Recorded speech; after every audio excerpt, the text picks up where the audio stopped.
Bonjour, c'est Abel Merveille.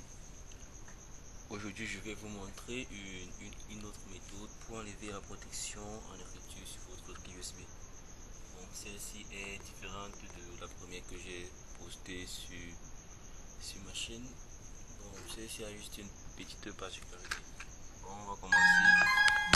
Tout d'abord, je branche la clé. J'ouvre le CMD. Ok, on va commencer avec la méthode classique. Disque, entrée. Oui. Maintenant, à ce niveau,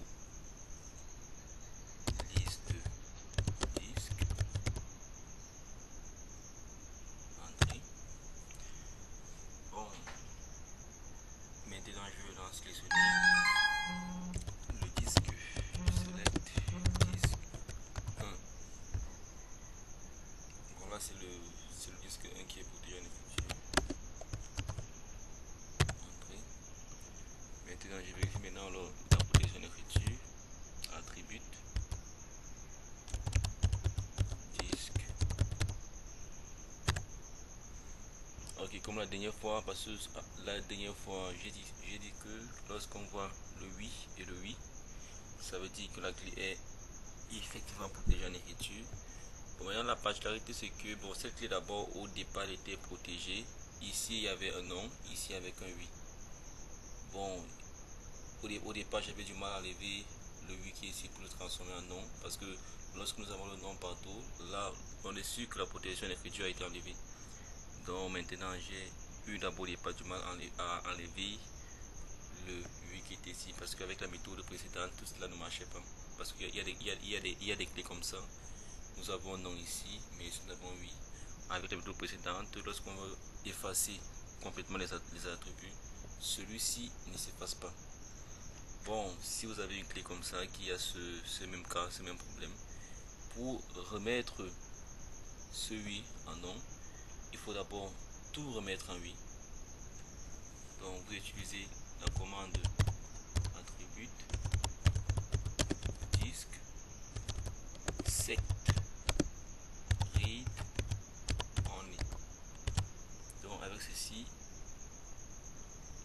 le 8 qui était ici restera 8, mais le nom qui est ici va être 8, parce que pour effacer les attributs du disque, il faudrait qu'on ait la même unité de valeur au premier et au deuxième. Donc avec cette commande attribut select, nous allons transformer ce nom en 8 pour que nous ayons les mêmes attributs de valeur au premier et au deuxième.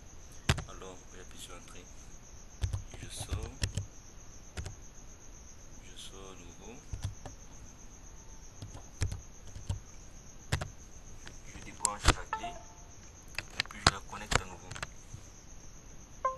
Maintenant dans ce cas, je vais encore le CMD pour maintenant appliquer la première méthode, parce que dans ce cas, la première méthode va dans la machine. Disque pad, entrée, oui,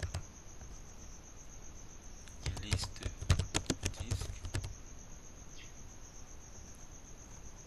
on va traîner un peu pour arriver, entrée, select disque 1, entrée, attribut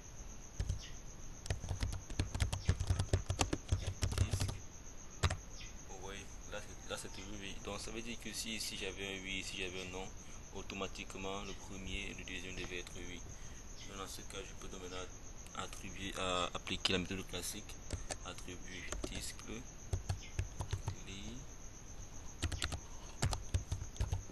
read only, entrée. Là maintenant je sors. Bon, je débranche la clé, je la connecte à nouveau pour maintenant vérifier que la protection d'écriture a été effectivement effacée. Je reprends avec disque pad, oui, disque.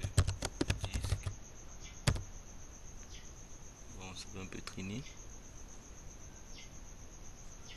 Oui, entrée, select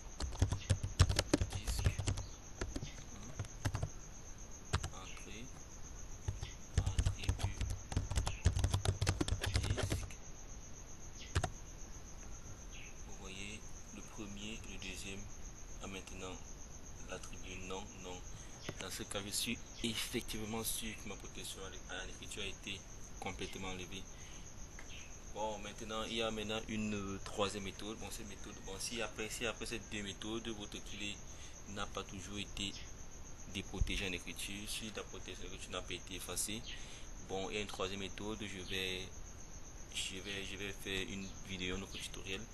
Bon, là-bas, ce n'est plus avec le CMD, c'est avec le vendor et autre chose. Donc, pour ceux qui n'ont pas pu enlever la protection d'écriture avec cette vidéo et cette autre et la vidéo précédente, vous pouvez faire un commentaire, vous pouvez faire une demande. Là, je vais poster cette autre vidéo parce que là, je l'ai pas encore faite, manque de temps, mais je vais faire un effort de le faire rapidement pour montrer notre troisième méthode dans les vidéos, déposer sa clé en écriture. Bon, pour ceux qui ont apprécié, qui ont aimé la vidéo, n'hésitez pas à faire un pouce et n'hésitez pas aussi à vous abonner à la chaîne. N'hésitez pas à faire des commentaires ou des remarques, n'importe quoi. Bon, merci et à la prochaine.